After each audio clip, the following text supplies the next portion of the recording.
Hey everybody, it's Dr. J, and today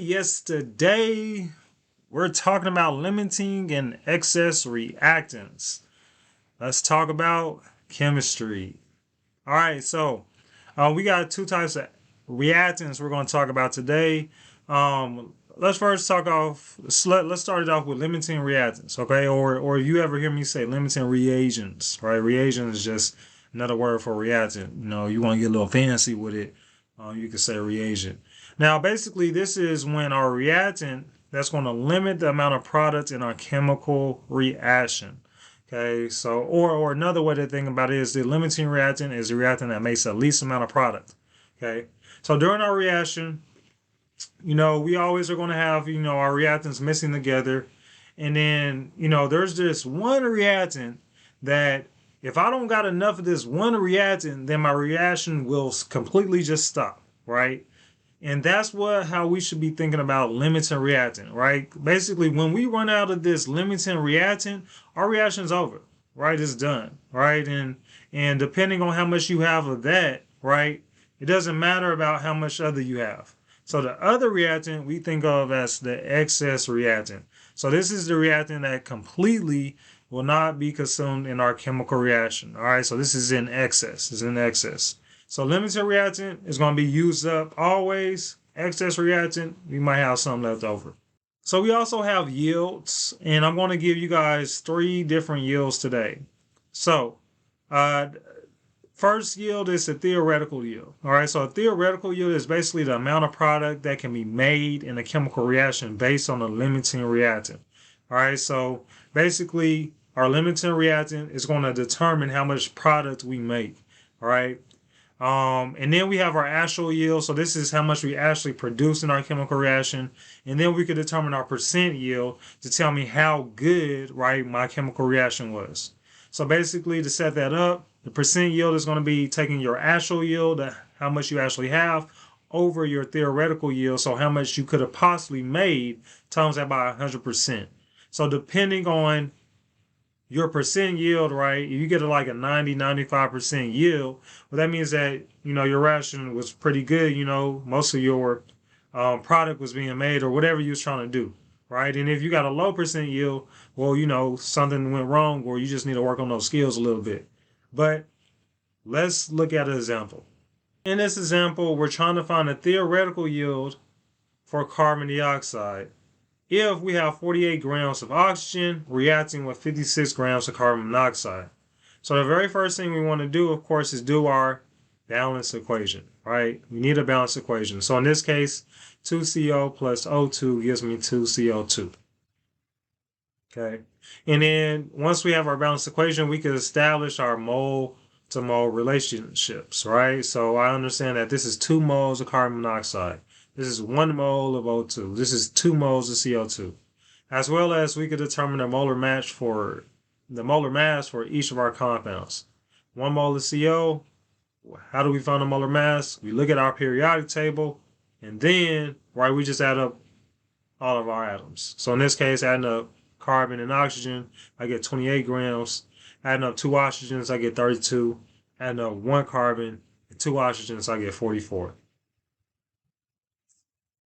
And then from there, right, I need to convert my grams of my reactants to moles of my reactants. Because essentially, you want to convert stuff to moles because that's usually how we're going to be navigating going forward. Going from one compound to another, we got to convert it to moles. So, what are we going to do? Well, we just determined the molar mass. So I'm going to take my 48 grams of oxygen, multiply that by the molar mass, and we're going to see, right, I get 1.5 moles of oxygen. Then I'm going to take my 56 grams of carbon monoxide, got my molar mass over here, and that's 2 moles of CO. So once we know how many moles of our reactants we have, right, then we need to determine our limiting reactant. So I'm actually going to show you guys 2 ways to find your limiting reactant today. All right, so the first way, I think of it as the reactant way. All right. So basically, this way, you're going to compare your moles of one reactant to the moles of another reactant.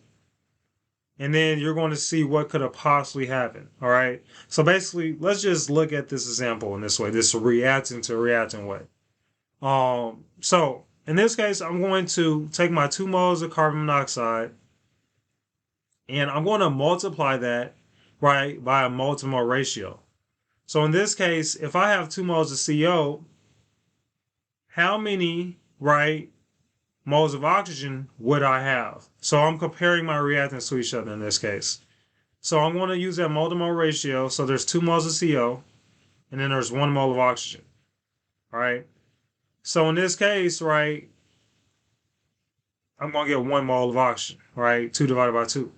Now, next, once I figure that out, right, I'm going to compare the calculated number of moles of reactant A to the number of moles given of reactant A. Okay. So basically, if the calculated moles is greater than A, then it's the limiting reactant. If the calculated moles is less than A, then it's the excess reactant. So we could think of this as basically trying to figure out how many moles I need, right, to get my reaction popping off, right? So this is basically what we're talking about here. So once we do this calculation here, the calculated moles of oxygen that we determined was 1 mole. Now, we are given, right, in reality, I have 1.5 moles of oxygen, right? Because this is how many grams I have in this reaction.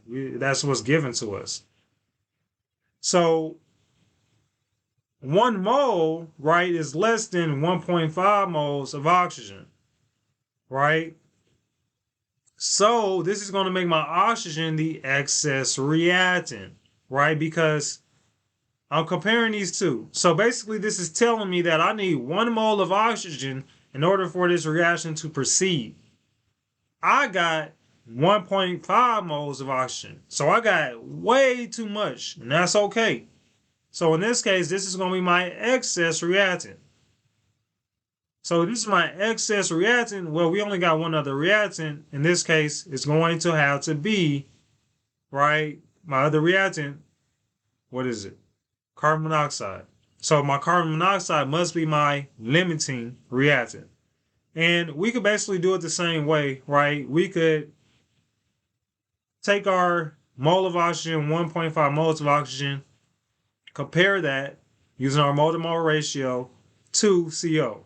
And then we could determine how much CO we need and then compare that to how much we actually have. So once again, this is the reactant to reactant way, comparing what we need to what we have, okay? All right, so let me show you the other way to how to find your limiting reactant. So I like to think of this as a product way. All right, I actually use this way personally. The other way works. People's mind just think differently. So if you want to compare the reactants to the reactant, that's totally fine. But me, I just like to do this product way for a variety of different reasons. So let's just talk about it. So before we calculated the moles of our oxygen and moles of CO, all right, in the previous step. So this way, you're basically trying to figure out, well, which reactant makes the least amount of product. And whatever one makes the least amount of product, that's my limiting reactant. That's it. So in this case, I'm going to look at my 1.5 moles of oxygen, and I'm going to use that mole to mole ratio, right, to my product. So in this case, I'm trying to see how much carbon dioxide, right, we're going to produce. So using my mole to mole ratio, it's a 2-to-1 ratio here. So I'm going to produce 3 moles of carbon dioxide from my 1.5 moles of oxygen.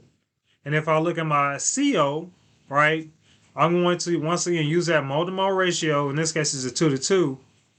So I'm going to produce 2 moles of CO2 from my carbon monoxide. In this case, 2 is smaller than 3, right? So because 2 is smaller than 3, carbon monoxide will make the least amount of product in carbon dioxide. So because carbon monoxide makes the least amount of product, well, CO is my limiting reactant. That's it. So this is the other way, the product way we can do it, right? So where basically whatever makes me the least amount, that's gonna be my limiting reactant. Now, we're not done here. We got one more step because it asks for theoretical yield. So I'm gonna take 2 moles of CO and then use stoichiometry, that mole-to-mole ratio, to convert that to CO2 because it's asking for the theoretical yield, how much product, right, we actually produce of carbon dioxide. So it's a 2-to-2 ratio. Then I want to convert it to grams. So this is another step here. There's 44 grams for every 1 mole of CO2. And then we do our math, and I get 88 grams of CO2. So the theoretical yield for carbon dioxide, when we have 48 grams of oxygen and 56 grams of carbon dioxide, will be 88 grams of CO2. Now, let's say, right, we actually did this. And in the lab, I got an actual yield of 65.7 grams. All right. So not quite 88 grams. So this is what I want to, just make sure you guys understand. Theoretical yield is theoretical, right? It could happen if everything goes correct. Does everything go correct in lab? No. Most of the time it will not go correct in lab. Something gonna mess up. You gonna mess up. I'm gonna mess up. The reactant's gonna mess up. Whatever you in the glove box is gonna mess up. The flask gonna break. Like anything can happen in lab. So we're not tripping, right? Because it's okay. All right, that's the end of the day. It's okay. We just pick ourselves up again and then we do it all over again until it works out. But anywho, say we in lab, we get the actual yield. I get 65.7 grams. Okay, dang. Let's figure out what's the percent yield then that I attained here. So percent yield is actual yield over theoretical yield times 100%. So I got 65.7 grams, and I'm going to divide that by my theoretical yield, which is 88 grams. Do my division, multiply by 100%, and I see I got 74.7% as my percent yield. So, right, this is actually a pretty good percent yield at 74%. It depends on who you ask. Somebody was like, oh, that's terrible. I got 90%. Oh, whatever. It's a C. You know what I'm saying? What they say, C's get degrees.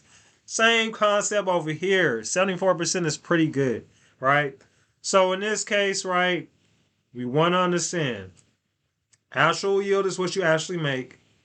Theoretical yield is what's possible to make if everything, goes A1. And then your percent yield is comparing those two.